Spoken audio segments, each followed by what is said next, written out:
Miss Catherine Mayo की world best seller book mother India के पिछले एपिसोड में हम इसके 8वें चैप्टर को कंप्लीट कर चुके हैं, जिसके तहत हमने जाना कि भारत में जच्चा और बच्चा की देखभाल कितने खराब तरीके से की जाती है और अनट्रेन्ड दाइयों के कारण ही यहाँ पर बाल मृत्यु दर कितनी ज्यादा है। घर की बुजुर्ग महिलाएं भी रूढ़ियों से चिपके रहना ही ज्यादा पसंद करती हैं। इन सब चीजों के ऊपर हमने पिछले एपिसोड में चर्चा करी थी और आज से हम इसके 9वें अध्याय की तरफ बढ़ेंगे और यहाँ पर एक अति महत्वपूर्ण चर्चा को हम समेटेंगे, जिसके तहत हम जानेंगे कि हिंदू और मुस्लिम महिलाओं में क्या क्या समानताएं हैं और क्या क्या डिफरेंस हैं। खान पान से लेकर उनके बात व्यवहार तक को मिस कैथरीन ने यहाँ पर कवर किया है। तो चलिए मेरे साथ। जय भीम, मैं शालिनी और आप देख रहे हैं अंबेडकर नामा। अध्याय 9, पर्दे के पीछे। हमने पहले अध्यायों में मुख्य रूप से हिंदुओं के बारे में लिखा है, जिनकी भारत में अनुमानित आबादी 3/4 है, शेष 1/4 मुसलमान हैं। तो अब तक हमने जितने भी पढ़े वो हिंदू रीति रिवाज पढ़े, चाहे वो सती प्रथा को लेकर हो, बाल विवाह को लेकर हो, विधवा की हालत के ऊपर हो या जच्चा बच्चा के ऊपर हो। उनमें उत्तर और दक्षिण के मुसलमानों में काफी अंतर है। उत्तर के मुसलमानों के रक्त में प्राचीन ईरानी और अफगान हमलावरों का रक्त मिला हुआ है, क्योंकि भारत में सारे हमले जो हैं वो उत्तर की तरफ से ही हुए हैं, ज्यादातर पंजाब साइड से। जबकि दक्षिण के मुसलमान अधिकतर हिंदुओं से धर्मांतरित मुसलमानों की संतानें हैं। इससे ये बात फिर जाहिर होती है कि कैथरीन मेयो ने अपनी किताब लिखते वक्त एक एक बारीकी को ध्यान में रखा है और जिनमें काफी कुछ हिंदुओं के स्वभाव और गुण पाए जाते हैं। तो यहाँ पर आप हिंदुत्व, सावरकर की हिंदुत्व को भी कंसिडरेशन में ले सकते हैं, जिसमें सावरकर इस बात को बोलते हैं कि ये जो धर्मांतरित मुसलमान हैं ये भी हिंदू रक्त ही हैं और इन्हें सिर्फ इतना करना होता है, ये व्यवहार और गुण में मूल रूप से हिंदू ही रहते हैं, चाहे कितना भी धर्मांतरण कर ले। ये दशावतारों की पूजा के साथ साथ एक ईश्वर उसमें और जोड़ देते हैं अल्लाह के नाम से। मुझे उम्मीद है अभी आपको हिंदुत्व भूली नहीं होगी ये सब बातें। कुछ मामलों में मुस्लिम स्त्रियां अपनी हिंदू बहनों के मुकाबले ज्यादा अच्छी स्थिति में हैं। उनमें बाल विवाह और जबरन वैधव्य जैसी प्रथाएं नहीं हैं, जिससे वे उन दुखों से मुक्त हैं जो हिंदू स्त्रियों को उनकी वजह से भोगने पड़ते हैं। इसी के कारण उन्हें तन और मन से बेहतर विरासत मिलती है। स्वस्थ तन में ही स्वस्थ मन रहता है, ऐसा कहा जाता है। उनका भोजन भी हिंदुओं से बेहतर होता है, इसलिए जवानी में उनका शरीर भी हिंदू स्त्रियों के मुकाबले ज्यादा मजबूत होता है। लेकिन उच्च वर्ग की मुस्लिम औरतें भी जवान होने पर आजीवन घर की 4 दीवारी में ही कैद कर दी जाती हैं। स्त्रियों के अलग रहने की इस प्रथा को पर्दा कहते हैं, जिसे मुस्लिम विजेताओं ने शुरू किया था और वे ही इसे अमल में लाते थे। पर शीघ्र ही उच्च जातीय हिंदुओं ने भी इसे एक सामाजिक प्रतिष्ठा के प्रतीक के रूप में मान लिया। इसलिए हिंदुओं में इसे एक नए फैशन के रूप में अपनाया और आज देश में बढ़ती समृद्धि के साथ साथ ये मध्ययुगीन प्रथा भी हिंदुओं में बाल विधवाओं के पुनर्विवाह के निषेध की तरह ही बढ़ती हुई दिखाई दे रही है। हालांकि पाश्चात्य विचारों से प्रभावित समाज में उच्च स्तर की हर स्त्री स्वतंत्र घूमती हुई नजर आती है, परंतु कई छोटे स्तर की खुशहाल और सामाजिक आकांक्षा रखने वाली बहनें जानबूझकर इस बंधन को स्वीकार किए हुए हैं। संभवतः पर्दा प्रथा का आरंभ उस विचार से हुआ है जो युद्ध में लूटी गई स्त्रियों को उचित ठहराता है। एक पुरुष अपनी औरतों को 4 दीवारी में बंद करके अपने दरवाजे की पहरेदारी कर सकता है। इस सवाल पर भारतीय साक्ष्यों को लेते हुए पता चलता है कि किसी न किसी हद तक ये आवश्यकता आज भी बनी हुई है। औरतों को घर की इज्जत से आज भी जोड़कर देखा जाता है, तो हालात कहां बदले हैं? आज भी तो वही हैं हालात। भारत के एक ऐसे भाग में जहां पर्दे का रिवाज कम है, मैंने देखा कि वहां एक क्लब में जहां अनेक उच्च स्तरीय हिंदू भारतीय महिलाएं और अंग्रेज महिलाएं साथ साथ मनोरंजन करती हैं। भारतीय महिलाओं ने मिलकर ये प्रार्थना की कि क्लब की सदस्यता के लिए निर्धारित आयु को घटाकर 12 वर्ष या उससे भी कम वर्ष कर दिया जाए। इसके पीछे का कारण सुनेंगे तो आप चौंक जाएंगे। उन्होंने निसंकोच बताया कि इसका कारण यह है कि वे अपनी इस आयु की बेटियों को मां की अनुपस्थिति में एक संध्या के लिए भी पुरुषों के बीच घर में छोड़ने से डरती हैं और आज भी यही स्थिति है। जो क्राइम अगेंस्ट वीमेन के डाटा आप अलग अलग वेबसाइट से उठाएंगे, उसमें आप पाएंगे कि सबसे ज्यादा छोटी बच्चियों को निशाना बनाया जाता है और ये घर के विश्वास पात्र पुरुष ही करते हैं सबसे ज्यादा। तो स्थितियां कहाँ बदली हैं? आज तो इन आंकड़ों में रिपोर्टिंग करने की वजह से कई ज्यादा इजाफा हो गया है पुराने समय के मुकाबले। समाज के निचले स्तर की महिलाओं में भी यही चिंता मिलती है। एक हिंदू ग्रामीण किसान की पत्नी अपनी बेटी को 1 घंटे के लिए भी घर के बाहर अकेला नहीं छोड़ेगी, क्योंकि उसे विश्वास है कि यदि उसने ऐसा किया तो लड़की बर्बाद हो जाएगी। और चैप्टर 1 में भी हमने जो लेजिस्लेटिव असेंबली डिबेट 1922 की सुनी थी, उसमें इन सब चीजों का जिक्र आया है। और छोटेपन में ही लड़कियों की शादी कर देने की सबसे पहली और सबसे बड़ी वजह यही थी कि जॉइंट फैमिली में कई तरह के पुरुष रहते हैं और छोटी बच्चियों का वहां बचे रहना बड़ा ही मुश्किल है। मैं ये निश्चय पूर्वक नहीं कह सकती कि हर जगह यही स्थिति होगी, पर मैं ये जरूर कह सकती हूँ कि देश के अत्यंत दूर दराज के भागों में इसकी ओर मेरा ध्यान भारतीयों और पश्चिम के लोग दोनों ने खींचा है। यहाँ के दैनिक जीवन की यही स्थिति है। कोई साधारण मुसलमान भी अपने जनाना में फुटनोट 1 घरों में महिलाओं के रहने का वह विशेष स्थान जहां पुरुषों का प्रवेश वर्जित है जनाना कहलाता है। मैं किसी दूसरे पुरुष पर भरोसा नहीं करेगा, क्योंकि वह जानता है कि ऐसी आजादी को एक अवसर माना जाएगा। यदि कुछ मुट्ठी भर हिंदू दूसरे विचारों से मिलते भी हैं तो ऐसा प्रायः या हमेशा इसलिए होता है क्योंकि उनमें स्त्रियों के प्रति पश्चिमी विचारों का कुछ प्रभाव होता है, और ये प्रभाव भी उन्हें अपने देश भाइयों के बारे में अपने अविश्वास को कम नहीं होने देता है। तो गहरा व्यंग्य भी कर रही हैं कि पश्चिम के एजुकेशन की देखा दाखी जो है, कुछ पुरुष जो है लिबरल होने का दिखावा जरूर करते हैं, लेकिन भारतीय संदर्भों में अपने घरों के पुरुषों पर वो भी यकीन नहीं करते हैं। पुरुष और स्त्री के बीच इस प्रकार का व्यवहार जिसमें स्वतंत्रता और निश्चलता हो, भारतीय दिमागों के लिए करीब करीब एक अविश्वसनीय चीज है। आज भी एक स्त्री और पुरुष की या एक लड़का और लड़की की दोस्ती को लोग दोस्ती नहीं समझते हैं, बल्कि दाल में जरूर कुछ काला है इसी नजरिए से देखते हैं। इसीलिए भारत के बहुत से भागों में उच्च वर्ग के हिंदुओं में जनाना एक अलग जगह होती है और औरतें उसी में कैद रहती हैं। मुस्लिम औरतें जब भी अपने जनाने से बाहर निकलती हैं तो पर्दे में ही निकलती हैं। तो इसके ऊपर मैं आपको एक शॉर्ट मूवी है जो सजेस्ट करना चाहूंगी, जूस। उसमें दिखाया है कि जो शेफाली हैं वो औरतों समेत किचन में ही काम करती हैं, और जबकि मर्द जो हैं एसी और कूलर में बैठकर आराम से अपना कॉकटेल पार्टी एंजॉय करते हैं। तो ये फर्क तो आज भी है। औरतों के लिए किचन ही बनी हुई है और मर्दों के लिए अपना सारा जो हैपनिंग है वो चलती रहती है, लेकिन औरतें जो हैं वो किचन में जूझती रहती हैं। तो भारतीय त्योहार जो होते हैं यहाँ पर सिरदर्दी ज्यादा होते हैं बजाय एंजॉयमेंट के। महिलाओं के लिए ऑफ कोर्स, पुरुष तो हर स्थिति में एंजॉय ही करते हैं। मुस्लिम औरतें जब भी अपने जनाने से बाहर निकलती हैं तो पर्दे में ही निकलती हैं, या तो बुर्का पहनकर या पर्दे वाली गाड़ियों में बैठकर। एक हिंदू राजा की पत्नी की रोल्स रॉयल कार की खिड़कियों पर काले शीशे चढ़े रहते हैं, जिसमें से रानी आसानी से बाहर देख सकती है, पर बाहर से कोई उसे नहीं देख सकता है।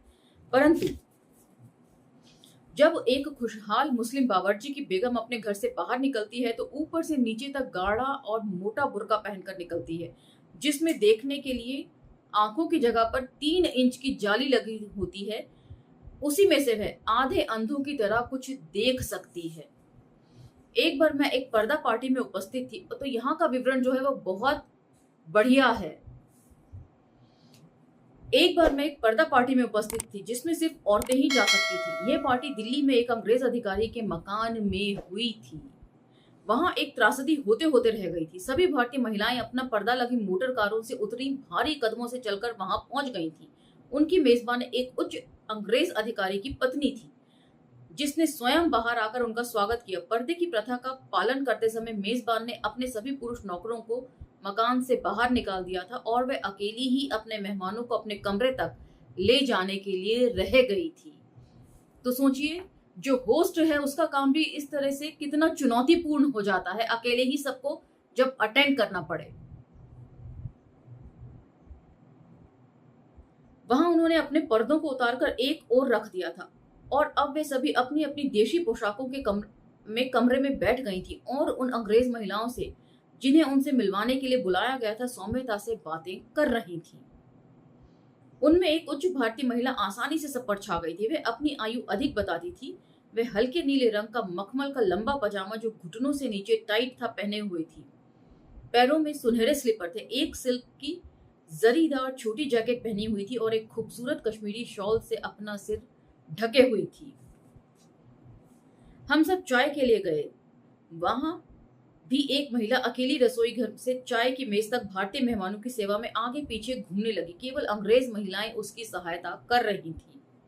तभी अचानक बरामदे के बाहर से पुरुषों और महिलाओं की जोर जोर से चीखने चिल्लाने की आवाजें आने लगी। आवाजें तेज होती गईं और हमारे करीब आने लगी। मेजबान घबराकर दरवाजे की तरफ दौड़ी। कमरे में भगदड़ मच गई। भारतीय महिलाओं ने की चादरें और सफेद बुर्के उनकी पहुंच से दूर रखे हुए थे, इसलिए वे अपनी पीठ घुमाकर कोनों में भाग कर छिप गईं। कितना हास्यास्पद विवरण है कि अपनी शक्ल किसी को कोई उनकी शक्लें ना देख ले इसलिए पीठ करके छुप गईं कमरों में, जबकि अंग्रेज महिलाएं उनकी हालत को समझते हुए जितना संभव था पर्दा बनकर उनके सामने जाकर खड़ी हो गई। इसी तरह बाहर बरामदे में भी ज्यादा झगड़ा बढ़ गया। उसके बाद अचानक सब शांत हो गए और पहियों के वापस घूमकर चले जाने की आवाजें आने लगी। वह अंग्रेज महिला हांफती हुई वापस लौटी। उसने सबसे माफी मांगी और फिर वहां कुछ शांति हुई। उसने डरी हुई भारतीय महिलाओं से कहा, मुझे दुख है लेकिन अब सब खत्म हो गया है, इसे भूल जाइए, अब ऐसा कुछ नहीं होगा। और उसके बाद हमने लोगों से कहा, युवा रूजवेल्ट दंपत्ति मिलने आए थे और उन्हें विद इन ब्रैकेट पर्दे के बारे में मालूम नहीं था। उन्हें ये नहीं मालूम था अंग्रेज दंपत्ति को कि यहाँ पर पर्दा पार्टी चल रही है और अंदर आना इस तरीके से बिना पूछे मना है। उसी के चलते हंगामा खड़ा हो गया था। इसके तुरंत बाद बातचीत आरंभ हो गई। एक युवा भारतीय स्त्री ने अपनी बात रखते हुए कहा, आपके लिए हमारे पर्दे को पसंद करना मुश्किल है, किंतु हमें कुछ ज्यादा नहीं पता है। हम अपने घरों में पूरी शांति और सुरक्षा के साथ जीवन बिताती हैं। तो ये महिलाओं का भ्रम है, क्योंकि बार बार हम एक ही चीज पढ़ रहे हैं और पुरुष भी इस चीज को कह रहे हैं। लेजिस्लेटिव असेंबली डिबेट में भी पुरुषों ने इस बात को रखा है कि महिलाएं सुरक्षित नहीं है ज्वाइंट फैमिली की वजह से, खासतौर से छोटी बच्चियां। और जिस तरह के पुरुष होते हैं उसके साथ हम बाहर दुखी और भयभीत ही रहेंगे। किंतु एक अधेड़ आयु की महिला ने कुछ अलग ही विचार व्यक्त किए। मैं अपने पति के साथ इंग्लैंड रहकर आई हूँ। फिर उसने दूसरी स्त्रियों से बचाकर धीरे से कहा, जब हम वहां थे तो मेरे पति ने मेरा पर्दा हटवा दिया था, क्योंकि इंग्लैंड में स्त्रियों को सम्मान से देखा जाता है। मैं वहां गलियों, दुकानों, गैलरियों और बगीचों में, यहाँ तक कि दोस्तों के घरों में भी स्वतंत्रता से आती जाती थी। वहां मैं पूरी तरह से आराम में थी। वहां मुझे न किसी ने डराया न परेशान किया। मैं वहां स्त्रियों और पुरुषों दोनों से खूब बातें करती थी। ओह, वह शानदार था, एकदम स्वर्ग। किंतु यहाँ ऐसा कुछ नहीं है। यहाँ मुझे अपने दर्जे के हिसाब से कठोर पर्दे के साथ जनाना में रहना पड़ता है। औरतों और अपने पति के सिवा कोई देखने को नहीं मिलता है। हम कुछ देख नहीं सकते, हमें कुछ मालूम नहीं, हमारे पास एक दूसरे को कहने के लिए कोई बात नहीं होती। हम लड़ते हैं और ऊब जाते हैं। तो ये नॉर्मल भारतीय महिलाओं की दिनचर्या है। सिर्फ औरतें ही औरतें घर में होती हैं, सास बहू हो, चाहे जेठानी देवरानी हो, ननद भौजाई हो, ये सब आपस में खाली लड़ती ही रहती हैं और फिर अक्सर ये थककर ऊब जाया करती हैं, सुलह कर लेती हैं, फिर किसी बात पे नया झगड़ा शुरू कर देते हैं, क्योंकि इनके एंटरटेनमेंट के लिए और कुछ है ही नहीं। झगड़ा ही शायद इनके लिए एंटरटेनमेंट है इकलौता।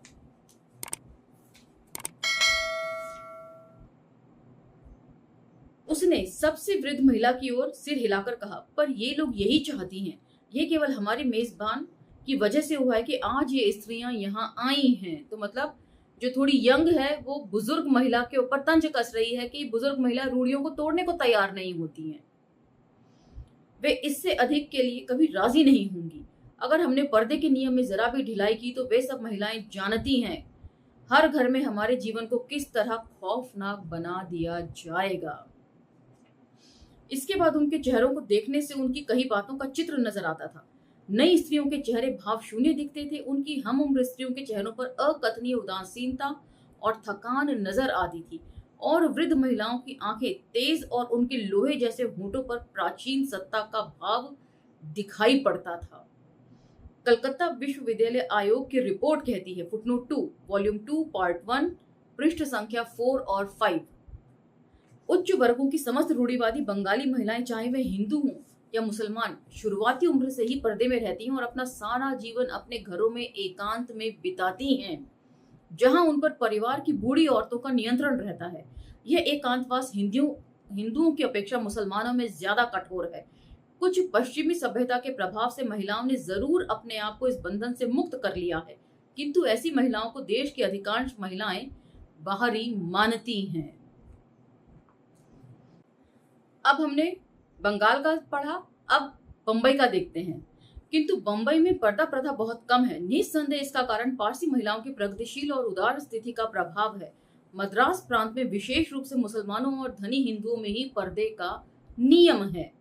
मुझे दो भद्र हिंदुओं ने जो इंग्लैंड से विज्ञान की पढ़ाई करके आए थे बताया कि उन्होंने स्वयं अपनी पत्नियों का पर्दा छुड़वाने पर बहुत जोर दिया, और उन्होंने अपनी बेटियों को यूरोप के स्कूल में पढ़ने के लिए भी भेज दिया है। पर उन्होंने आगे कहा कि उन्हें यह देखकर बहुत दुख हुआ कि उनकी पत्नियां पर्दे के बाहर रहना नहीं चाहती हैं और उन्हें पूर्व की तरह पर्दे में रहना ही पसंद है। और जिस तरह के आज हालात हैं, उन्हें देखते हुए हमें ये मानना होगा कि उनके पक्ष में काफी कुछ कहा जा सकता है। भारत में या उसके बाहर भी स्त्रियों की उन्नत स्थिति पर हिंदू स्वामियों के सुंदर वचन सुनने में आते हैं। इस विषय में अक्सर मनु के इस वचन को उद्धृत किया जाता है, जहां स्त्रियों का सम्मान नहीं होता है वहां यज्ञ अनुष्ठान निष्फल हो जाते हैं। किंतु मिस्टर गांधी इसका सारांश ये बताते हैं, उस उपदेश का क्या मूल्य है जब हमारा आचरण ही उसके विपरीत है। फुटनोट 3। लेखक का वक्तव्य, साबरमती, अहमदाबाद, मार्च 17, 1926। तो यहाँ पर हर जगह गांधी जो हैं वो महिलाओं की पैरवी करते हुए नजर आते हैं। यहाँ पर भी वे कह रहे हैं कि हम अच्छी अच्छी बातें तो पढ़ लेते हैं, लेकिन उन पर अमल हम नहीं करते हैं, तो हमारी कथनी और करनी में बहुत फर्क है, जो सही नहीं है किसी भी लिहाज से। तो आज का एपिसोड हम यहीं विराम देते हैं। उम्मीद है आपको ये सारी चर्चाएं पसंद आ रही होंगी और अब आप घर की महिलाओं की हालत को पहले से ज्यादा बेहतर समझ पा रहे होंगे। हो सकता है आप में से बहुत लोग इन सब चीजों के ऊपर गौर भी करते हों, लेकिन नजरअंदाज कर जाते हों। उसे मैं आप लोगों की वैचारिक बेईमानी कहूंगी। तो मिलते हैं अगले एपिसोड में और ज्यादा फैक्ट्स के साथ। अब मुझे इजाजत दीजिए, लेकिन अंबेडकर नामक इन वीडियोस को यदि आप इंफॉर्मेटिव समझते हैं तो दूसरे प्लेटफॉर्म्स पर शेयर करना ना भूलें। अब मुझे इजाजत दीजिए, धन्यवाद।